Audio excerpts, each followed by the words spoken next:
Durante los años 30, un veinteañero Orson Welles conseguiría un gran contrato cinematográfico con un estudio de Hollywood para poder obtener un control total sobre las obras que iba a dirigir. Es así como en 1941, a sus 26 años, estrenaría Ciudadano Kane, la que es considerada hoy de hecho una de las grandes obras maestras del cine, y de hecho para muchos, incluyéndome a mí, es la mejor película de la historia del cine. Y es que no es para menos, ya que detrás tendría a, por ejemplo, Bernard Herrmann para la música, a Bob Wise como montajista, el cual de hecho llegó a ser un reconocido director, y a Herman J. Mankiewicz en el guión. Este Herman Mankiewicz de hecho fue el hermano mayor de un guionista un poco más conocido que fue Joseph Mankiewicz, mientras que Herman pues era más bien un guionista de estudio por contrato, más de serie B. Y es justo sobre eso que nos habla la película Mank, estrenada el año pasado, para muchos la mejor del año, para mí sigue siendo mejor Devil All the Time, pero bueno, eso es ya cuestión de opiniones, así que vamos a hablar de ella, no tanto como crítica, sino como me parece que es una buena forma de explicar cómo funcionaba antes Hollywood y contrastarlo con cómo funciona ahorita, así que vamos a utilizarla como pretexto o hilo conductor para lo que voy a explicar en este momento. Yo soy Raúl Torres, esto es Cinología MX, comenzamos.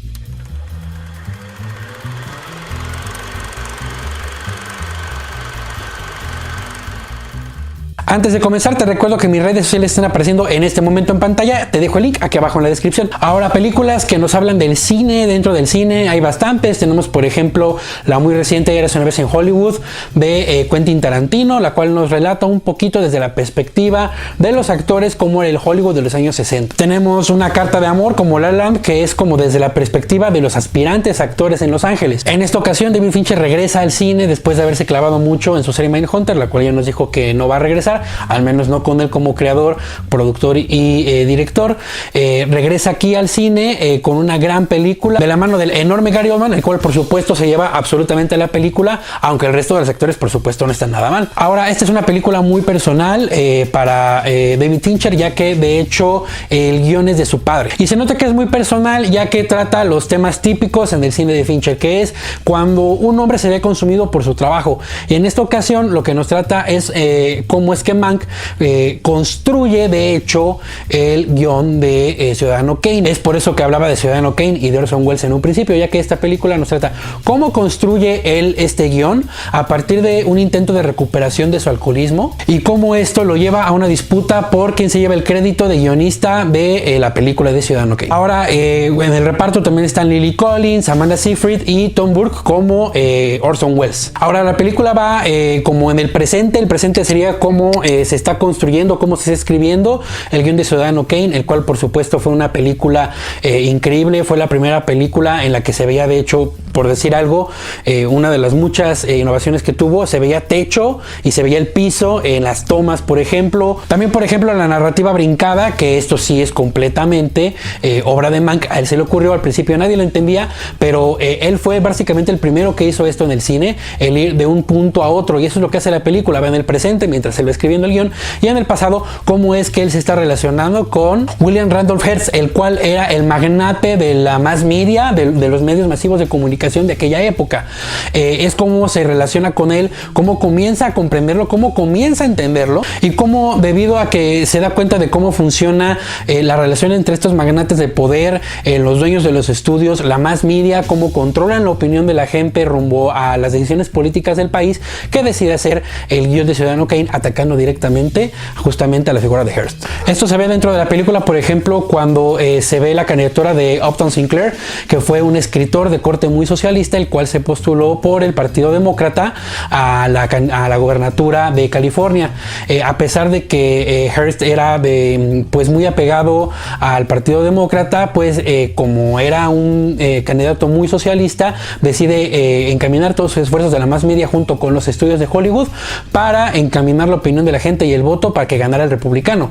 En esto se ve involucrado Evin Thalberg, que fue un gran productor de Hollywood de aquella época, el cual se puso a producir falsos noticieros, en el cual supuestamente se veía gente opinando en contra del candidato demócrata, y así poder encaminar la opinión de la gente. También salen grandes figuras como Louis B. Mayer, que fue el fundador y dueño de la MGM, en la cual es que es actualmente un estudio que está en decadencia, de que de hecho pues ya no existe. Ahora, a lo que iba realmente, que es explicar cómo es que esta película nos dice cómo era Hollywood.